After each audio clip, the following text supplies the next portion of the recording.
What's up, everybody? Welcome back to Vintage and Stuff with your host, Drew Heifetz. Today, I have a very special guest.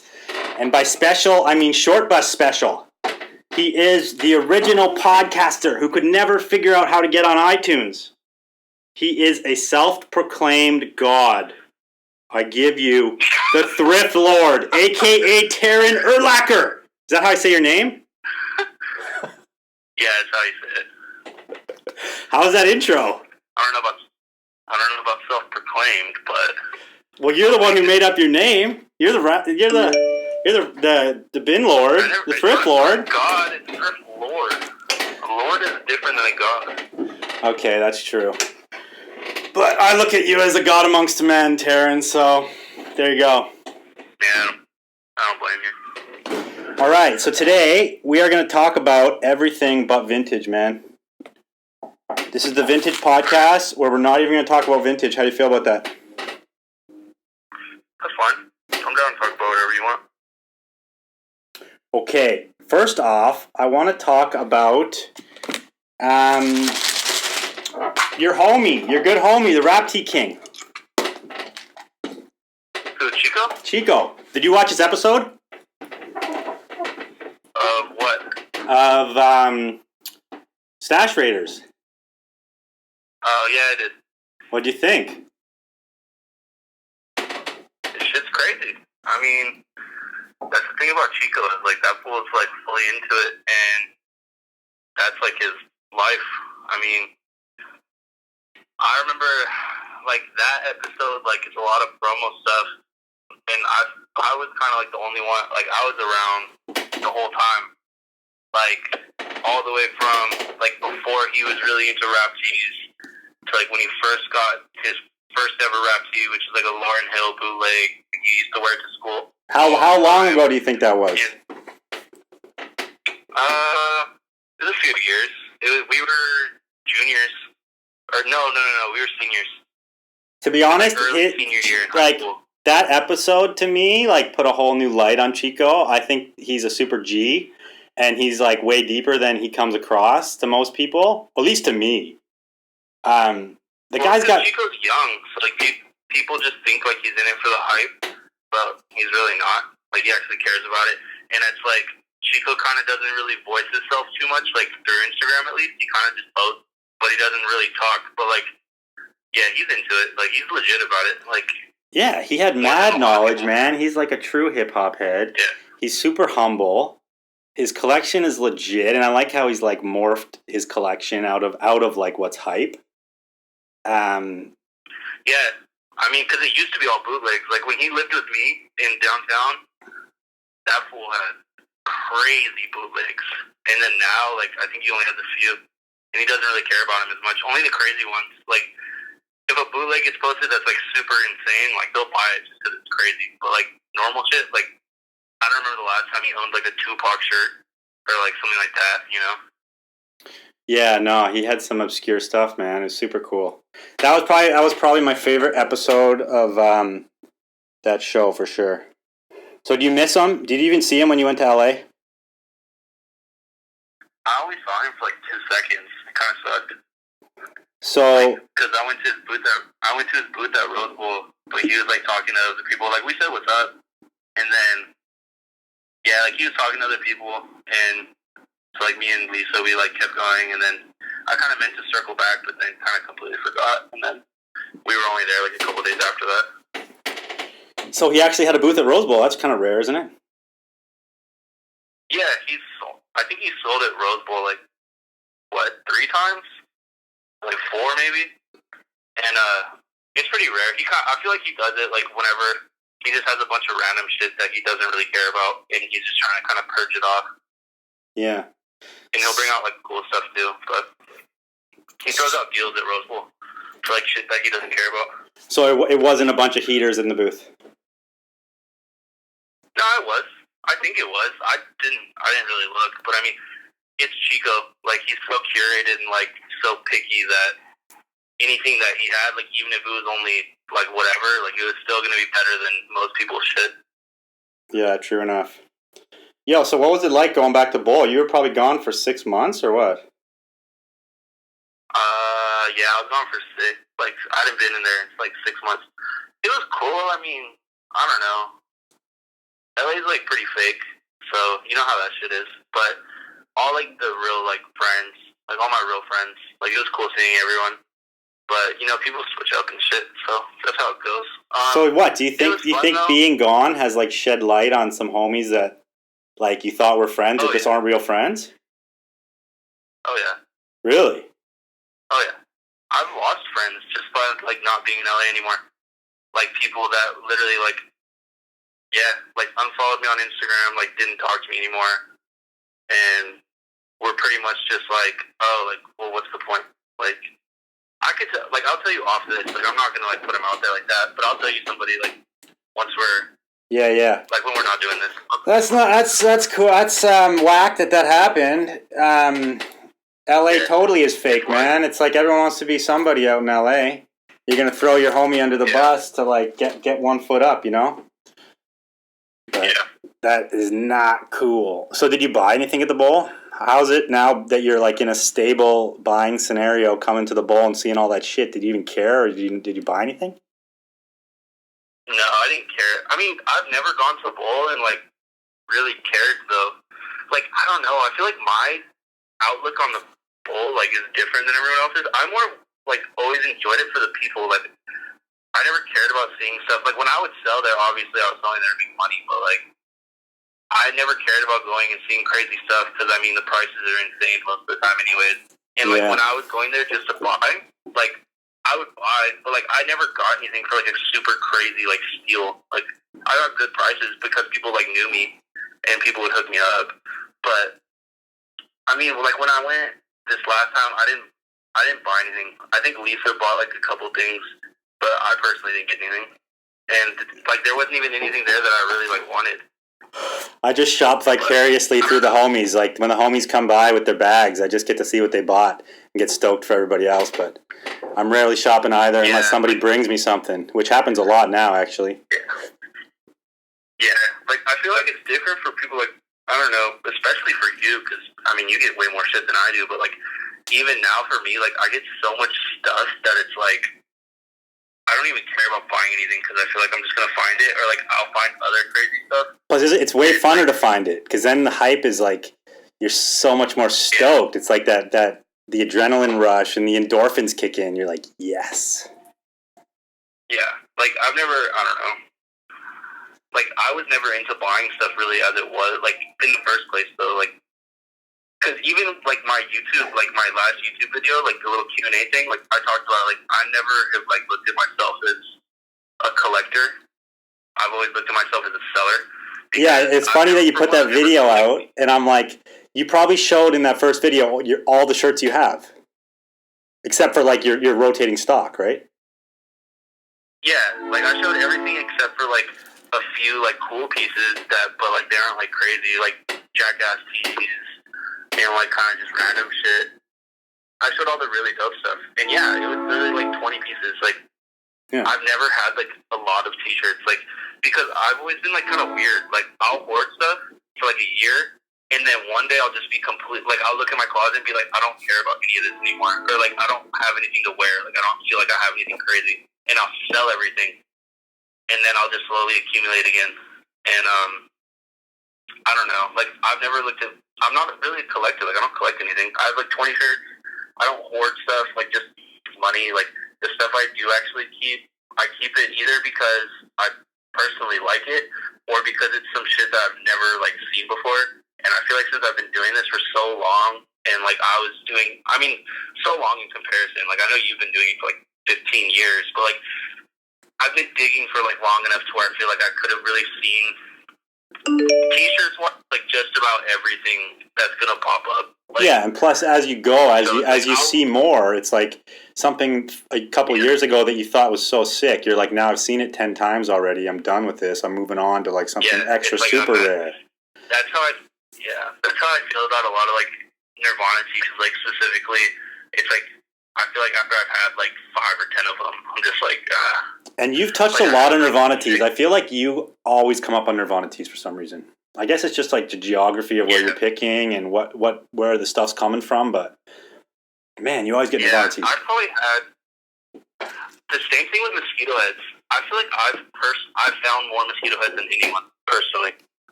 But I've probably in the wild, I would say probably. Yeah. I've probably found like 10 Nirvana tees or so, but I've probably found like over 20 mosquito heads. Like whether I found them like at Rose Bowl for prices that I could make money or at bins. I've probably found like 12 at bins, and then like purchased to like resell, like so bought for not like tax, like bought to actually sell again. Yeah. Like another like 15 or so. Like I probably had like 20 or 25. And I've had like 5. So your collection doesn't come close to Feynman, but at least you found yours in the wild for nothing, where he probably paid up for all his. Like, yeah, but I mean that's the whole thing is like that's like I said it in that video too, to where like if I hoarded every crazy shirt I ever found, or like every shirt that was, let's say, worth more than $100 or $150, like my shit would be insane. Like, but. Yeah, but that's like hindsight's 2020. Me and Jess talk about that sometimes. Like, remember that dig? We should have bought everything the guy had, but it was like, we were going to go in like $100,000 or something if we bought everything. And it was like we couldn't even afford it back then. And you're like, we should have done that. We should have done this, and But fuck, you wouldn't be where you are right now if you did. You wouldn't have had that cash to be liquid to go do your traveling and figure out what you're up to. And it's all part of the process, my man. I would rather do that. Yo, so speaking of like the hype and like how you get hyped finding certain pieces, and obviously as you pick more and you become more knowledgeable about what's out there, it's harder to get hyped. Like you don't get that feeling as much, right? It's like taking heroin. You're like, when you first start taking heroin, you're like, okay, like one little hit and you're fucking pumped. But then it's like, I got to do more. I got to take more hits. So like, I mean, I've never done heroin. So. Well, I can speak from experience. You seem to know that pretty well. No, I feel you though. Like, so how do? Yeah, so what? It takes a lot. Yeah, that's what I'm saying. So, like, are you getting to that point now? Like, are you getting stoked on a daily basis still, or are you like, does it take a shitload for you to really get hyped now? It takes something that's either worth a lot of money, like. Whether it was like when I pulled like that in utero, or whether it's like when I got like the Snoop Dogg rap tee, or like stuff like that, it has to either be worth a lot or it has to be something I've never seen before. And even today, like I don't know if you saw it, but like I posted that Jay-Z, DMX, and Redman like Hard Knock Life tour bootleg, and it's a white one, and it's one I've never seen before. And I got that, and I was like, oh shit, this is really sick. Like I didn't get super hyped, but I was like, oh shit, this is dope. Like, I was that type of hype. But, like, when I got that fresh bail put out, and, like, literally, like, this third T-shirt I pulled out, I, like, just saw the giant tag, and I just saw the angel wings pop out. Like, I got dumb hyped. Yeah. And, like, that kind of stuff will hype me up.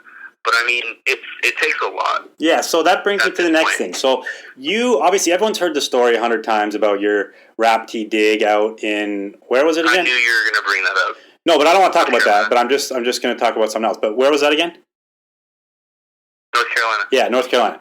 But I just want to talk about the feeling of that, like compared to a rag house. That was the craziest feeling I've ever had. Like you're shaking in your boots, right? I feel like that's what killed. Like it killed everything else for me. Yeah. Because I know that I'll never beat that. Well, that's the thing. It's out there, dude. That shit is out there. So, like, when you found you've been digging out another dead stock spot, right? Let's be real.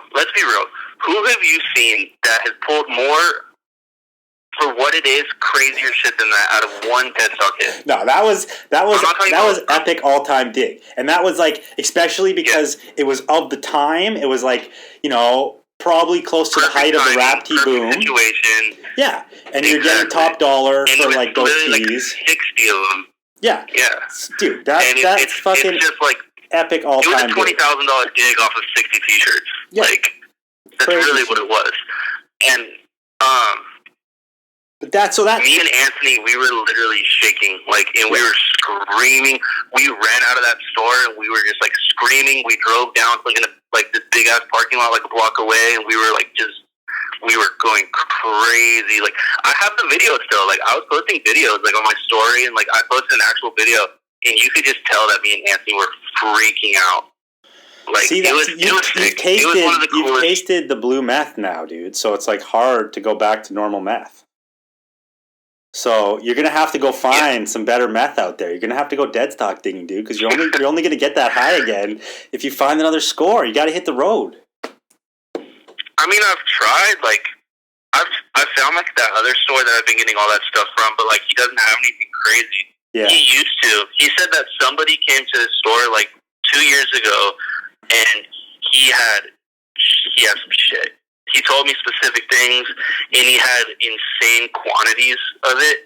Like, he had, like, 500 Stone Cold pieces. He had, like, I think he had, like, 250 Selena teas. Like, he had, like, all this shit. And 2 dudes came in, and they bought out damn near all of it. They bought, like, 1,500 or, like, 2,000 pieces from him in one sitting. And, I mean, obviously, I wasn't even close to being here. Yeah. But I'm cool getting, like, this. I'm getting pretty much, like, the sloppy seconds mixed with, like, the shit that kind of was just left over that, like, they didn't see, like, he didn't see either. So, I mean, it's possible maybe, like, something really crazy will come out if he pulls out the right box.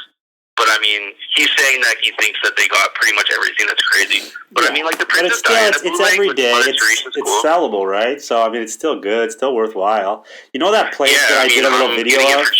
That old man, I posted the video of it. I went to his, like, place. I don't know if you saw that one, but I was going in for, like, 3 years, and it was... You said you've been buying there for, like, Yeah, a bunch. And I would go back all the time, and I would find new shit, because the place was so crazy. It was, like, he had suitcases full of stuff everywhere, random bags, and, like, boxes put away, and you couldn't even, like, try to begin to see it all. So every time I went, I'd, like, see new stuff, and then these other kids went, and, like, this was not even that long ago. He had a yard sale, and I was out of town. I would have gone. But they came up, too, on a bunch of stuff that I never even saw that he had. So, like, you never know. Like, some digs, you keep going back, and they could have unboxed something from the basement, and you're like, damn, score! Yeah, that's pretty much what I go back a couple times a week, and I just talk to him. He's a cool guy. So, hopefully one day, like, some shit will pop up. Let's talk about the haters. You're always getting in beefs, my man. You gotta get because you're in Texas. Do you have any friends there, dude? Not really. I have like one, and I rarely see him. But he's not even like a friend, but he's a cool dude. Like, he's like a younger kid, and he's really nice. Like, he knew me from Instagram and like all that shit, and he's really nice. But I mean, I don't hang out with him. Like, I've only like been around him like you're twice. Straight hustling right now. You're rag life. Oh yeah, I'm just working. So but that's the whole thing. Is like, that's why I feel like I don't like. Yeah, I haven't beefed in a long time with somebody. Like, I haven't like. Is there one beef that stands out in your memory? Oh, yeah. Okay, I got a question. Okay, let's talk about this for a second. Was it your post that went crazy viral and everyone was like commenting on it and like arguing about like the game is dead? Do you remember that? No. Oh, okay. Maybe. I think I know who you're talking about. It was somebody that I did beef with, though. Yeah, you got involved in that because I remember seeing your post, right?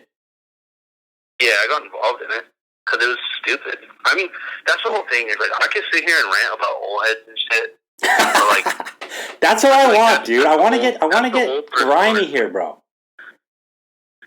I mean, I can if you want.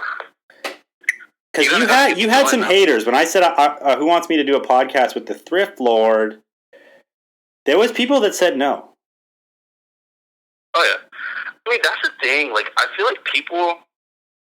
I get that. I've been getting it on YouTube. Like, people comment and be like, "Oh, like, you seem so much nicer than on Instagram. Like, you seem so much cooler, like, than you did on Instagram. Like, shit like that."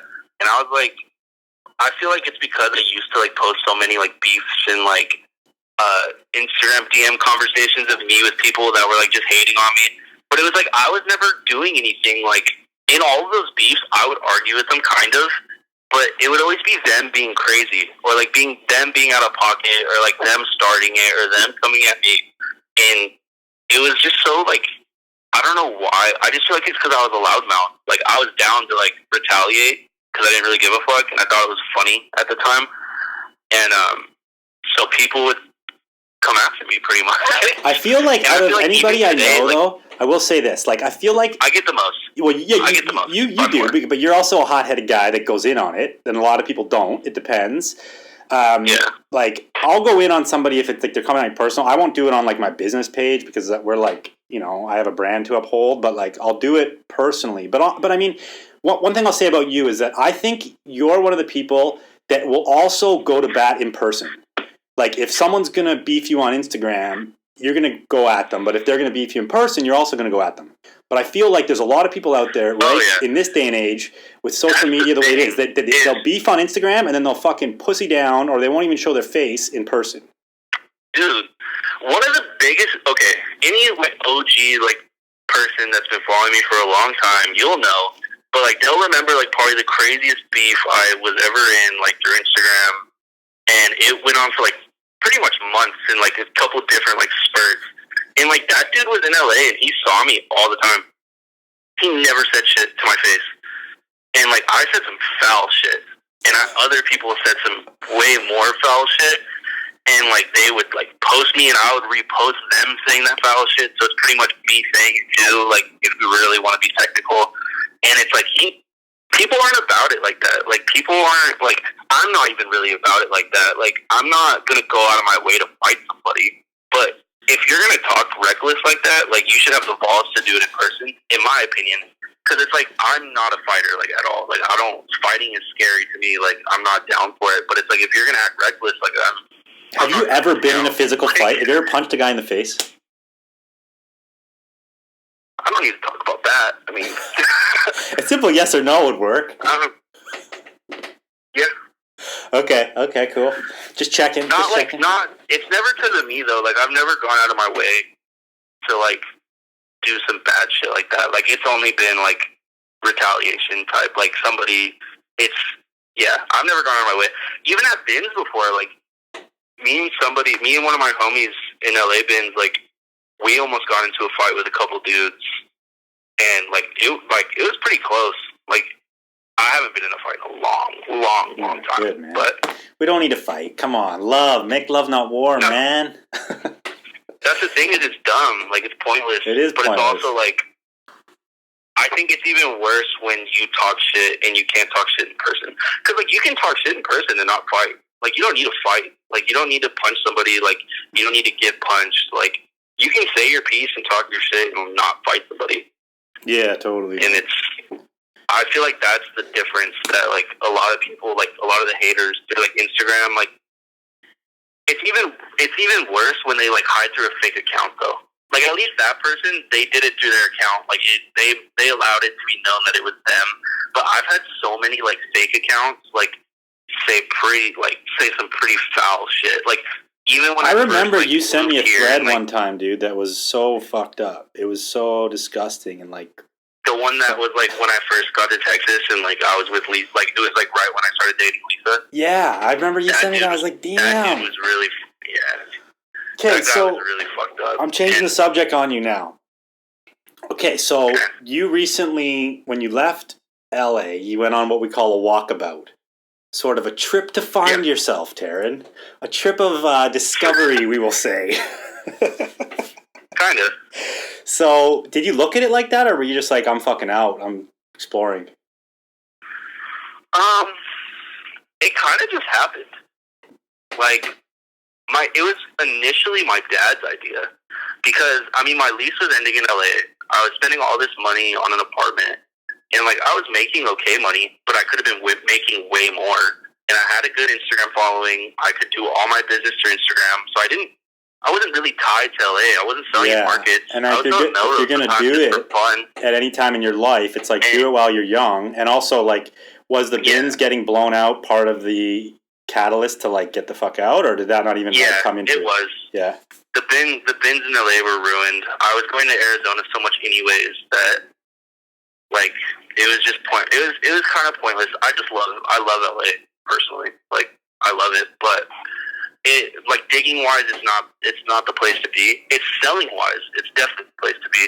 But I just started traveling. Like I just picked up. I literally threw away pretty much everything I owned. I packed like a few boxes of like really sentimental or like valuable things that I had. I took a bunch of money and my clothing, and I bounced. And I just started flying to a new city every week, Airbnb-ing and meeting new people and just digging and buying off people. When you started doing really that, I was super jealous, man. I was like, fuck, living the life right now. Yeah, a lot of people thought it was really cool. And then it was so funny because remember when you and Jesse were at my house and you were doing a buyout. And I told you guys that's what I was going to do. And the first thing Jesse was the one who said it, but the first thing he said, he was like, you know that you're going to go to some random place and you're going to meet a girl and you're going to be there for the rest of your life, right? Boom. I was like, no way. I was like, no way, like, no. And literally, like, it's crazy how it worked out, though. Because, dude. Like, I met a random girl, like Lisa, like, I met Lisa, and it just so happened that she was in a random place, but who would have thought that, like, it would be a girl that, like, I genuinely, like, love, like, favorite girl I've ever met in my entire life, like, like, that perfect little, like, you know, that sappy, like, cheesy shit, like, perfect. And who would have thought, like, the perfect girl would have been... Seriously, though, like, who would have thought, like, the perfect girl would have been in the perfect, like, digging situation. Like, literally, like, the best city I've ever seen for doing what we do. Yeah, and dude. It was, like, as if it was, like, meant to be, pretty much. And now I'm here. Yeah, dude, it's super rad. The world works in mysterious ways, and if you're a good person and you believe, shit will work out for you, man. I truly believe in that, and it definitely is working out for you right now. But I did ask you before we did this podcast that there's nothing off limits. So I want to ask you about one experience traveling. So you met a girl via the DMs. Your girlfriend might get mad I'm talking about this, but whatever. And then you went to see her, and it was just so fucking awkward, right? Yeah. Okay. The only reason I bring this up is because, like, do you think nowadays, like, because... Like, dude, when I grew up, there was no Instagram. There was no fucking internet. So, like, we never dated through, like, meeting someone online. You, like, basically met someone at the skate park or, like, at a bar or at school or something, right? Yeah. Like, the places you would normally. Yeah. So, like, how do you feel about that? And obviously you had the experience of it going both ways. Like, someone you fell in love with and then someone who was, like, so awkward. Like... Is it because some people are fake on online personas and it just doesn't mesh? Or sometimes online personas can work out, but like in real life, the personalities don't mix, or what? I think that there's just such a difference and I feel like it was so much worse for me because the fact that I had like a following and apparently I look like this like cocky like dude, and when in reality like I'm not, like I'm actually very like nice and like sensitive and shit. You're just like, a cuddly teddy bear, like, Tarek. Huh? You're a cuddly teddy bear.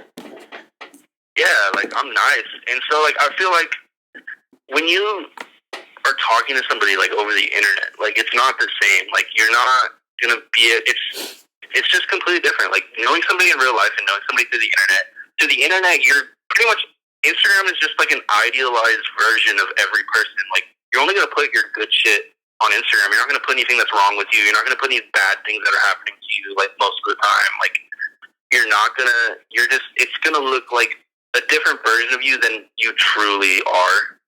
So, I mean, it was just a situation that happened, and it was just very awkward, and it was very weird, and I think that both of us were expecting something completely different than we both had thought, and it was just weird. And, I mean, there's nothing wrong with that. I'm glad that happened, because, I mean, now I have Lisa, and oh, hell yeah, literally, like, that happened, and then I met Lisa, and then shit's perfect. So, I mean... And that's part of the journey, man. That's exactly how I just see that so much more lately with people I know that it's not working out, and they meet someone online, and they're like, this is what's going on, and it doesn't work out, it's super awkward.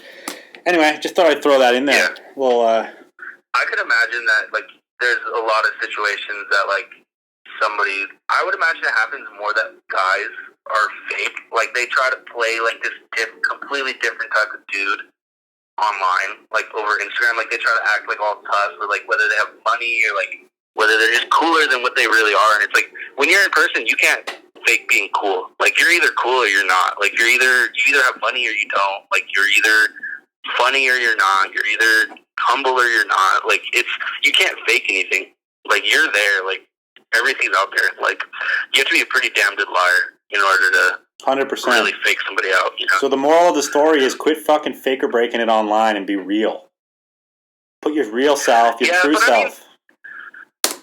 Yeah, definitely, like, try to, like, I don't know if anyone's listening, definitely try to meet people in person, but it's also different when you have a following and it kind of, like, people hit you up. Like, that's just what would happen every once in a while. It doesn't happen, it definitely never happened to me that often.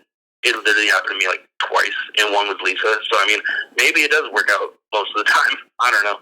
So, yeah, no, I feel that, man. But, I mean, all I'm saying is, like, I just think there's too many fakers out there. There's all these people that want to be fucking influencers, Instagram influencers or whatever. Oh, yeah. And they just put out all this shit, and it's like, are you that person, or are you just, like, buying that Louis thing for the Instagram pic and then returning it? Like, is that who you want to be? Oh, no, that's exactly what it is. I mean, you're just playing a role. It's no different than acting.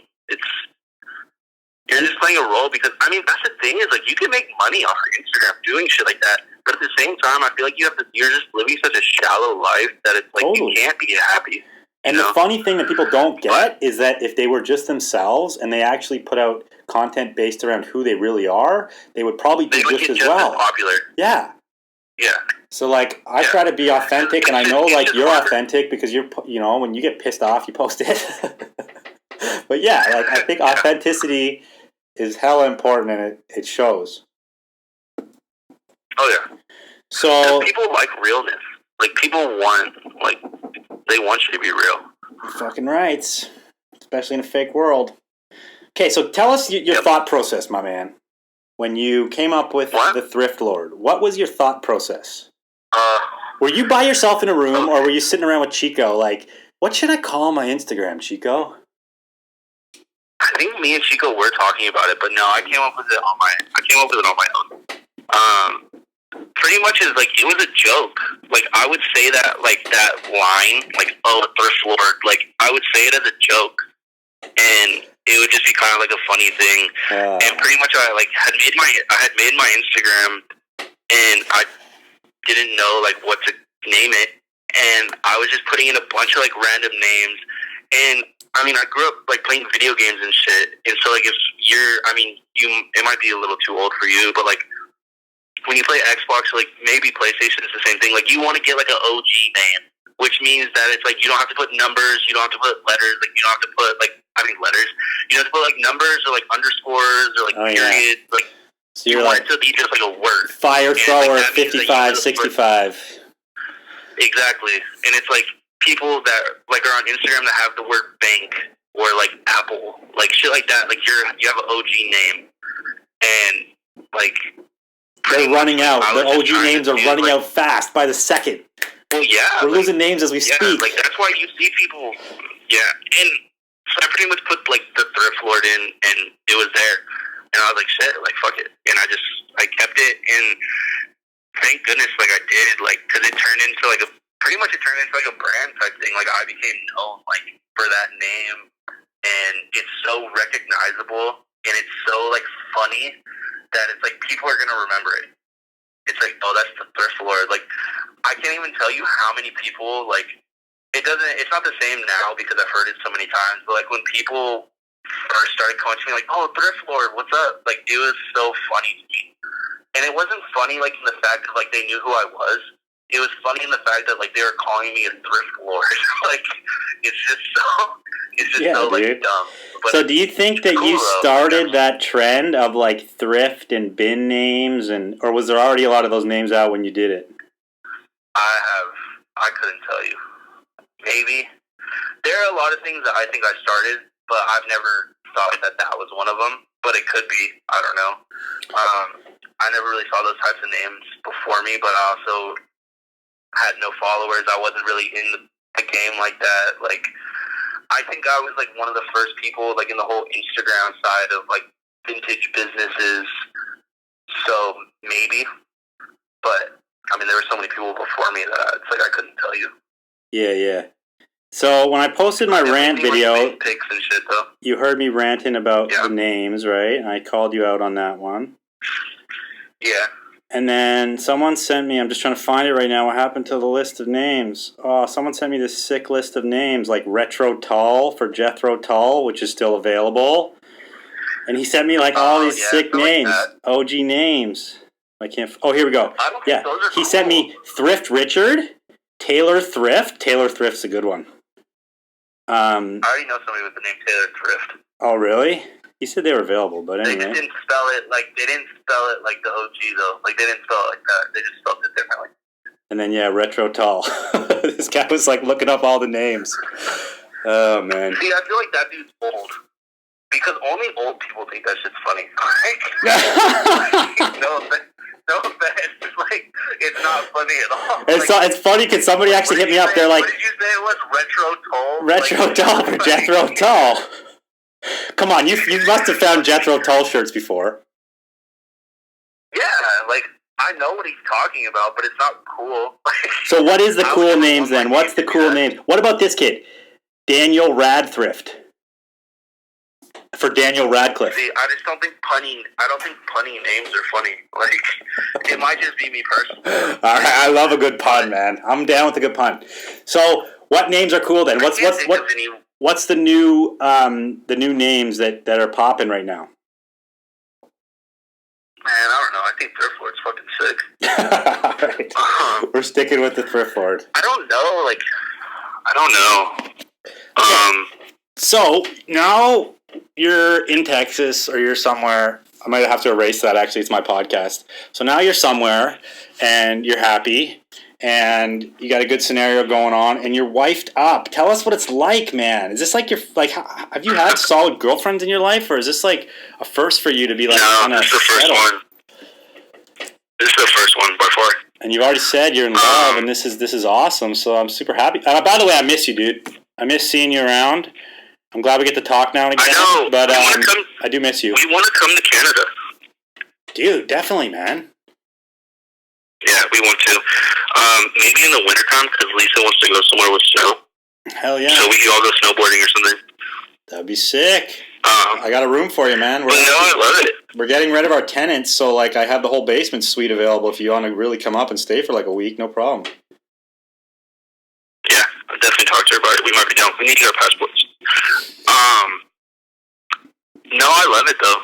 I mean, that's the whole thing. Is like it's kind of what I always had wanted. Like anyone that knew me really personally, like I had said it quite a few times that like I'd always like wanted like a girlfriend to like do this with, like a girl that was like into it and like would like it, and I don't know, like it was something that I'd always wanted. And then I mean I found it, so it's dope. Like definitely don't. And you got a dog? Let it go. I won't take it for granted or anything. Treat her well, man. Treat her like a queen. Huh? Treat her like a queen. Yeah, of course.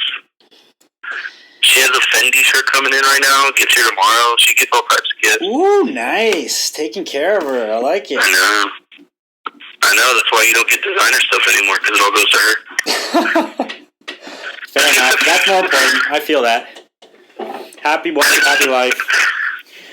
So, question. No, I want to give value to people here, man. We need to like give something to these thrifters, give some value in this podcast, like teach them something they don't know. Like, what sort of tricks or secrets you got we could share today? Oh, God. I don't know. You're going to have to ask something a lot more specific than that. Okay, well, let's say this then. If you could go back and talk to yourself when you created the name Thrift Lord, like what would you tell yourself then to save yourself like headaches along the way? Or just advice you'd give yourself back then? I would do everything the same. You're just a perfect specimen of a human? That's the thing is like, you look at like where I am right now, like for one, like I'm top tier on Instagram. I have like one of the biggest followings. I have a real following. Like, my shit's actually active. I didn't pay for it. Like, my followers are actually, like, they support me. Like, they're down for shit. Like, so, I mean, I have an amazing business through it. Like, my name is sick. Like, I don't know. Like, that's okay. Like, and even stop bigging yourself up, dude. That's my job. All the fuck ups, like, anything that fucked up, like, that's what you learn from. That's something I'll tell people, I guess, is, I said it on my YouTube video too, but, like, you can't be afraid to fuck up. Like, you can't be afraid to make mistakes. You can't be afraid to sell something for too cheap. You can't be afraid to accidentally, like, give something away, or, like, you can't be afraid to, like, I don't know, like, you can't be afraid to fuck up, because the times that you fuck up, you're going to learn a lot better and a lot faster and a lot more than the times that you don't fuck up. Because, I mean, you learn from your mistakes. So it's like, don't sit there and try to, like, get top dollar for, like, all your t-shirts. Like, actually try to learn about them. Like, if you don't know what something is, sell it to somebody who actually knows what it is, and, like, have them teach you to where you actually know what you're talking about. You know what you own. You know what you have, to validate the fact that you're going to try to sell it for retail next time. And it's like, you have to give and take in any type of business. And so it's like, it's better to build connections and to build relationships than it is to sell t-shirts for a lot of money. 100%, man. I agree. I posted that thing today that I said, perfection is the enemy of progress. It's like somebody trying to wait out for that fucking top dollar is like trying to be perfect. It's like, I want to get every penny, but it's like, fuck it. Just let's go, make some money, go buy some more shit, move on. Or like try some harebrained idea. Make somebody happy, like hook somebody up. Like, go open a store and fail, and then know for the next time, like, what you could have done better to make it work. Like, you gotta fail, man. I fully agree. Yeah, and another thing I'll say, like, I've posted a lot, like, whenever I would sell stuff to you, I would post a lot on my story, and I would say, like, make your buyer, or keep your buyers happy. Like, stuff like that. Like, I believe in, too. Like, you need to make all your, like, valuable relationships in business, you need to go out of your way to make them happy and to keep them coming back and to keep them happy. And, like, being greedy is literally the complete enemy of doing that. And it's like, even keeping your homies happy. It's like, I can think of a situation where, like, this was way back before the hype was where it is now, but I found a sick Sade bootleg, like a sick one. And I didn't care. I didn't even know who Sade was. Like, I didn't care about her. I knew that it was worth money, but my friend James loved her. He was the only person I knew at that time that cared about Sade, like, listened to her, knew about her. And literally, I found it. He walked into the bins, and I just threw it to him. And I was like, here. And it's like, today, like, that shirt's like $400, $300. And it's like, at that time, it wasn't that much, but it was an easy 150, like, easy. And it's like, keeping your homies happy and, like, making them, like, I don't know, like, it's more important than t-shirts. Like, all I had to do was literally act like I never found it.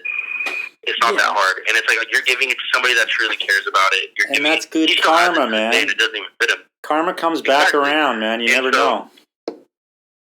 Yeah. And people, like, I remember I posted it not that long ago. Like, I did, like, a little throwback post of that exact shirt. I said that. And people were like, why would you give it away? And it's like, because it's a t-shirt. Like, yeah, it's money. But, like, money's going to come. Like, you don't have to worry about money. Like, money's going to come. As long as you work hard and you try and, like, you're not a dickhead, like, you're going to make money. You just have to give it time. But it is true, man. You want to keep your people happy. You want to find your lane. Which brings me to my next thing, which I think you've done really well where you're at right now, because you basically have changed your business model to be in the sort of wholesale game now, where you're selling boxes, which I think is super smart. And it's, it's like you could have picked 5 different business models. You could have went and opened a store with all the stock you got right now. You could have saved everything, came back and done Rose Bowl with the stock you got. You could have done all these different things, right? But you decided, you're going to sell it for the low. You're going to sell bulk. You're going to keep people happy. They keep coming back, and you're not going to have the headaches of warehousing and all these other things that could have came with all that other stuff, right? Mm-hmm. And I think so many people they fail to find where they fit in, and it's like they all try to be the cool guy who's selling shit for high. They want to be like the cool Instagram guy. Exactly. Yeah, they want to. Yeah. And it's like, you can be the cool Instagram guy and still, like, not be at the same time. Like, and yeah, like you said, like that's where I can agree with you. Like, I've always been pretty good at it because I've always been I've always been, like, pretty personal on my Instagram. Like, I've made it, like, me. Like, it's me. Like, I post my face. I, like, post me. Like, I post random shit. Yeah, which if you heard my rant too, I said that's super important. And I feel like the most successful people in the game are doing that. Like yourself, like Chris, like they're Sean. doing something personal. Yeah. Yeah. And it's like I was coming up with different ideas to keep people interested in my page. It's like when I started doing, I'm going to sound cocky right now, but fuck it. I was the first person to do story sales. Oh, you're the first person to do story sales. That's a bold claim.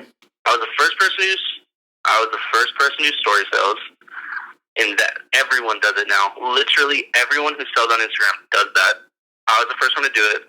Don't care what anyone says. Well, I could say that you were the first one I saw do it. So raffles. I wasn't the first person ever to host a raffle. I'm not going to say that, but I was the first person in the vintage community to make raffles a thing. I was the first person to host a raffle. To the point. That's what I'm saying, is you didn't do them consistently and make them a thing. That's what I did. No, you made the thrift lord style. Yeah, well, that's so funny to me too. But I love how you said you're going to do Drew style videos. I was stoked. I was like, yes, I have a style. I never thought of doing it until I saw you doing it. Once I saw you do it, I was like, oh shit, I could do that. It's fucking easy. Fuck yeah. And but anyways, like, podcasts, no offense, Drew. First one vintage doing that. I introed with that, bro. I introed. So you actually did it before Chris? Is that true? Or did you guys start together? I did it. Yeah, I did it before Chris. All right. We came up with the idea.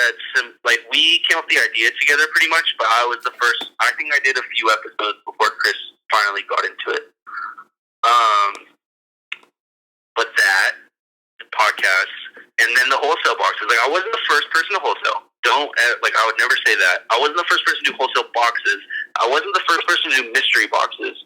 But I could confidently say I was the first person in the vintage community of Instagram to popularize selling wholesale. Because I'll say this, if I was doing it, obviously I got the idea from you guys. Like, I know that Frankie was doing the mystery boxes, but I was selling wholesale to you. But then I was like, okay, like, how could I get all this shit out to multiple people? And so I just kind of thought of it. And I was doing, like, smaller wholesale boxes, and it turned into, like, what they are now. But it's like, once I started doing that, I saw so many people. It slowed down now.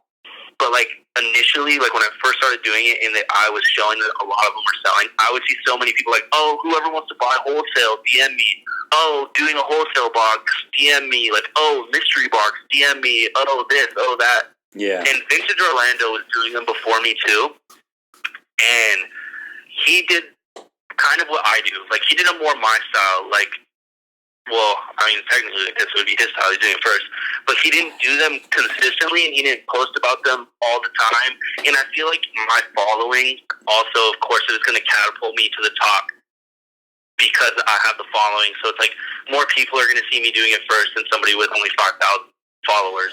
Yeah, I agree, dude. I think it was a smart business decision on your part. It's like it's easier to I mean, it's not easier to do, but it's like it's less logistics than selling one by one. Like, think about the shipping nightmare if you're selling all that one by one, man. It sucks. Like, now you're not making as much, but you're moving the volume, and you're making probably more in less time because you're moving the volume, and people don't get it. Yeah. And how I looked at it, this is like the first time I had said this on my Instagram, people thought I was bullshitting and just trying to make myself sound good and shit, but it's the truth. And pretty much what it got down to is I've always, you know this about me, I've always been the type of person that I want shit to move. I don't want a lot of stuff. I don't care about having a whole bunch of vintage and, like, looking cool. I want to make money and I want to sell shit. And I want it out of my face. I don't like looking at it. And that was the quickest and easiest way to move everything.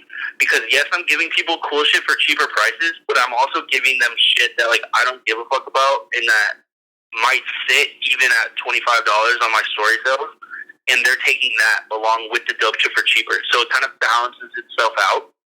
And it's all sellable, but it's like some stuff is going to sit, obviously. Like, no one can move 100% of their stuff right away. Like, you make your money, and then somebody else does all the lag work, and they go make their money. You know, they go make their money of doing the Instagram stories. And it's like, it's also like creating like a better economy, because you're helping someone make money who then will come back and spend with you again, instead of just like selling it to an end consumer. Yeah, I've had people that are in the double digits, like boxes, like they're on their 10th and 12th box, like they buy every week or however, every time I ship one out, they pay for another. Yeah, because think about for them, like, there's nowhere you can get that grade probably really wholesaled, and they get that shit delivered to their door, they sit at home on a Thursday night, take a bunch of photos, sell a bunch of teas, and they're sewn up too, so it's like, it's a sick business model, man. I'm proud of you for doing that, and I like definitely commend you on that one. Good job, buddy. Yeah. I wanted to hook people up too. Like, that's another thing is like, it made me feel good because I was getting all of this shit. I was getting so much stuff, and it's like when I can send boxes out to James, and who's in LA, and I know how hard it is buying shit in LA, and he's capable of selling shit for what it's worth, and he can make money, and I can make money, and we're both making money. We're both living, and we're both like supporting our girlfriends and doing our thing, and like that's like, it makes me happy to know that I'm helping somebody else make money and be happy. So it's like, yeah, it's a lot more to it. Like, as cheesy as like as that sounds, it's true. It's because it's just like, it feels good knowing that you're helping somebody else. Well, dude, okay, so let's talk about this for 1 sec, okay? I got a couple more things we got to finish on. I fly into the Rose Bowl in like an hour, right? I know, I gotta eat. Yeah, but anyway, we got 3 more things to talk about. Cold. First thing is helping people, dude. So as you know, I'm all about it, and I like have been sharing a lot of info, and like I love teaching people and like mentoring people, and I'm always like trying to help you, giving you advice when you need it, or like PFR or whoever, and it does feel fucking good, right? Yeah, like it does.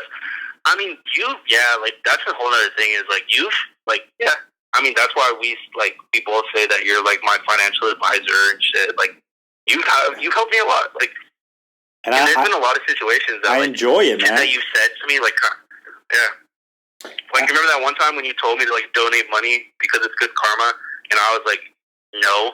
And literally like 30 minutes later, in a perfect situation for me to donate money came up, and I did it. That was so like kismet, man. It was like the universe aligning that day. It was so weird. But that shit must have felt good for you, and you got to help out a homie, and it like, that's super good karma, man. You got to give it out into the universe. You got to help people. Mm-hmm. Okay, so I want to talk. I asked you to give some value. You did, which thank you for that. Hopefully, people vibe on that. But when you were talking about that, it got me thinking. So you do kill it on Instagram, man, and I think you're fucking rad on Instagram. Like, when I look at people who are like killing the game, and I'm not saying like killing the game like they have the coolest t-shirts. Like, I don't care about that. What I think is killing the game at Instagram is like the engagement. You're having fun with your people. You're like entertaining to the audience on there. You're teaching your audience something. It's like those people are killing it. So like, obviously, I think you do a great job of that. You have a super engaged audience. I think Chris kills it at that. He's got a super engaged audience, and like he's doing all these videos now. His videos are super dope. I'm super into him. Mm-hmm.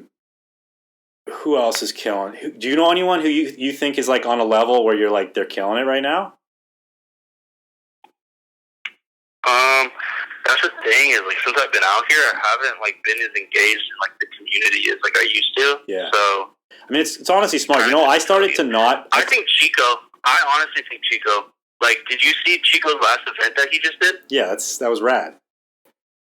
That like Def Jam like flew him out to New York, and like he had his little like booth and shit. Yeah. Like that shit's sick, and like he did the whole NOS installation, like.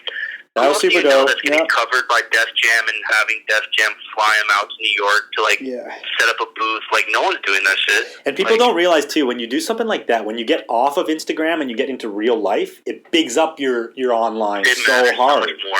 Yeah, it matters. It's real, and then people are like, "Oh shit, that's you!" Like, I met you. I vibe with you. I saw your video on Def Jam website or whatever it is. That shit's mad important. So that brings me to my next thing is like, what advice do you have for people who are selling or vintage sellers to crush it on Instagram? Like, give them like a couple tips, man.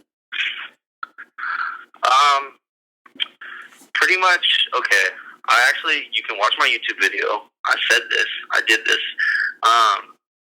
Pretty much what I would say is that if you're trying to grow your Instagram, is make it you, for one. Like, make it personal, but also, like, make it you as in the point of, like, the way you set it up and the way you run it, it could be recognizable to you. Like, they see your picture, they know it's your picture. Like, just like Jim Synonym, like, the way he takes his pictures, like, in his cart, like, you know that the Jim Synonym picture, like, posts. Yeah. Like, me when I was doing that's a super good point. now that I'm doing rag house pictures, like, you know when it's a thrift lord post. You know when it's a vintage heatwave post. Like, you have to, like, make shit known to you, like, specific to you. Like, you have to have unique ideas that only you're doing to an extent, like, as well as you can. I know it's hard to have original ideas now that no one's done or no one's doing. But, and then also, like, being as consistent as possible is you need to be posting every day, multiple times a day if you can. You need to be selective with what you post. Because if you're posting, like, 10 times a day and, like, either all 10 or 9 of it's fucking shit and it's stupid, like, people are going to get annoyed by seeing you post so much and so much trash that they're going to unfollow you. So it's like, dig all day, find your 2 favorite pieces or your 1 favorite piece or something that's crazy, post those couple things, and just keep it curated. Like, keep it to where, like, I mean, I could even use my Instagram as, like, example. Like, I post dope, like, I post dope shit. So it's like, you don't see me posting, like, regular shit. Yeah. It's very rare. Like, when I do, like, my little Tings pictures, like, I'll post regular shit, but that's, like, few and far between. Like, I'll post, like, a banger. Like, you have to keep people interested. Like, and when people see you posting, like, banger after banger after banger after banger, like, whether it's once a week or every day, like, you're going to be recognized as, like, oh, that dude posts fucking crazy shit. Like, and they're going to want to see that. Yeah. And but so, don't you also think, like, beyond the bangers now, it's like the engagement of people through different stories and different, like, the way you, like, communicate in videos? Your story posts are important, too. Yeah. Your story posts are important. It's just about being yourself. Like, no one can tell you how to be you. So it's, like, it's kind of hard to, like, say what to do in that aspect. Yeah. But it's just, like, you just have to make it. I said it in my YouTube video, and it's like, you have to make it personal, because pretty much, like, all these t-shirts are, like, they're not that rare. Like, these t-shirts are out there. Even the craziest t-shirts, like, there's millions of them that were made. So it's like, you have to make it more than just the t-shirt. Like, you have this Simpsons t-shirt that every other seller has 1,000 of, and it's like, but if you're cool and you run your page dope and you're, like, a cool person, they're going to see you post this Simpsons tee for $35, and this other person's posting it for $30, but all they do is post pictures of t-shirts. They're going to buy it from you because they think that you're cool. Yeah. They think that you're dope. They'll pay that $5 to support you, to go out of their way and be like, I think he's a cool guy. I want him to be happy. I want him to make money. Yeah. Like, I'm going to support that guy him. Fucks with me. He answers my DMs when I have a question. Like, people hate me for that. I never answer DMs. Yeah, okay. Well, I feel like I'm so... people... I mean, I think people that is super important, but I mean, different strokes for everybody. I think Vintage Heatwave does good. Vintage Heatwave does good with the consistency. Yeah, I know. Well, I mean, yeah, you're right. Sometimes it depends. If I just posted a video, it gets kind of out of hand sometimes. But you probably get like hundreds. I mean, it's the same as Frankie, dude. Like, sometimes, like, we'll have like 300 backed up on Frankie, and you're like, fuck, now someone's got to go through this. But even that, we try to hit the Frankie ones because, you know, there'll be a girl like asking a question, and then it's like she needs to know something to cop a dress or whatever, and we're like, we want to get that sale, to be honest. See, it's different for Frankie, though, because, I mean, you're a store. Like, you have multiples of everything. Like me, like, it's selling to the first person that buys it, and anyone who asks about it after that, you're not going to get it because it's gone. So it's like, I can't take the time to go through every DM and tell every person, oh, it's sold, it's sold, it's sold, it's sold. I would literally be on my phone all day, every day, nonstop. No, talk that. You know what? Leaving my DMs. One thing I started to do was, like, Well, you know, I did my 10 for 10 challenge. Now I'm doing my 5 a.m. challenge. 5 a.m. wake ups, which I'm on my third day, which is super sick. Feeling super good. What time do you get up to go to work? I wake up at like 9. Yeah, 8:30. That's a lazy ass picker, man. Anyway, I wasn't always like that though. I mean, I used to wake up at 6:30 every day. One challenge I did recently was like, stop scrolling the feed. I'm like, I'm just gonna post and I'm gonna communicate with people who are like hitting me up, but I'm not gonna just randomly scroll anymore. I'm done. I don't need to see that shit. I don't care. Rarely look at your stuff now. Yeah, it's like fuck it. Okay, so anything that you want to quickly like touch on? Because I'm gonna wrap it pretty quick here. Yeah, we can wrap it. Okay. So, was there anything that I didn't ask about that you want to like tell everybody? Because you're super cool. Something that makes you look amazing, more cool than you already are.